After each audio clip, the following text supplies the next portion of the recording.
तर संत श्रेष्ठ निवृत्तीनाथ महाराजांची पालखी अहिल्यानगरमध्ये दाखल झाली आहे। 2 दिवस पालखीचा मुक्काम अहिल्यानगरमध्येच असणार आहे। दरम्यान आज निवृत्तीनाथ महाराजांचा 729वा संजीवन सोहळा अहिल्यानगरमध्ये पार पडणार आहे। या संपूर्ण वारीमध्ये अन्न आणि औषध प्रशासनाचे आयुक्त तुकाराम मुंढे यांची भलतीच क्रेज पाहायला मिळते। तुकाराम मुंढेंच्या धडक कारवाईमुळे शेतकरी देखील त्यांचं तोंड भरून कौतुक करतात। वारकऱ्यांनी थेट तुकाराम मुंढे यांना मुख्यमंत्र्यांसमवेत आषाढी एकादशीच्या महापूजेचा मान द्यावा अशी मागणी केलेली आहे। तर या वारकऱ्यांसोबत बातचीत केली आहे आमचे प्रतिनिधी प्रसाद शिंदे यांनी।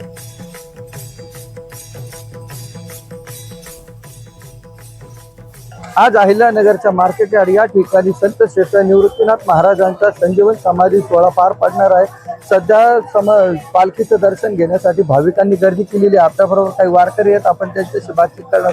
काय सांगतात, कुठून आलेला आहात आपण? रामकृष्ण हरी, आम्ही शिन्नरहून आलो। आम्ही दापूरचे दत्तू शेठ आव्हाड चेअरमन दापूरहून आलो आणि आम्ही पहिल्यापासून वाऱ्या करतात।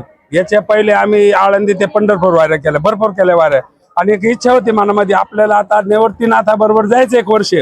त्याच्यामुळे आम्ही आता त्र्यंबकेश्वरवरून तर पंढरपूर पर्यंत आम्ही पायी वारी करू राहिलोय। किती वर्षापासून करतो? जवळ 9-10-12 वर्ष झाले असतील। वर्ष कोणचे देणार, ते जायचं यायचे, विठ्ठलाचं नाव घ्यायचे, माऊलीचं नाव घ्यायचे, चालायचे, भरपूर वारी। काय मागणं आहे परमेश्वराकडे? परमेश्वराचं असं म्हणणं आहे, आपल्या महाराष्ट्रामध्ये समधी जनता सुखी असू द्या, सुखी ठेवा, पाणी पाऊस भरपूर राहू द्या आणि इडा पिडा टळू द्या, असं आमचं विठ्ठला का मागणं। ज्ञानेश्वर माऊलीकर निवृत्तीनाथ महाराज माऊली एवढंच मागणं। आणि दुसरं एक मागणं आहे, आपली जी पूजा होती विठ्ठलाची ती तुकाराम मुंढे साहेबांनी करावी। आणि तुकाराम मुंढे साहेब नाहीये, तुकाराम महाराज आहे जनतेच्या मानी, आणि यांनी भ्रष्टाचार मुक्त केला, दुधाची भेसळ, आणि तुकाराम तुकाराम तुकाराम नाम घेता कापे यम, असं तुकाराम महाराजाचं नाव घेतल्यानंतर हे बाकीचे लोक कापायला लागले। तसे तुकाराम मुंढे साहेबांना ही विठ्ठलाची पूजा द्यायला पाहिजे मुख्यमंत्री बरोबर, असं एवढं आमचं मागणं आहे। आणि ती पूजा तुकाराम मुंढ्यांना द्यावी, आमची इच्छा आहे सर्व वारकऱ्यांची।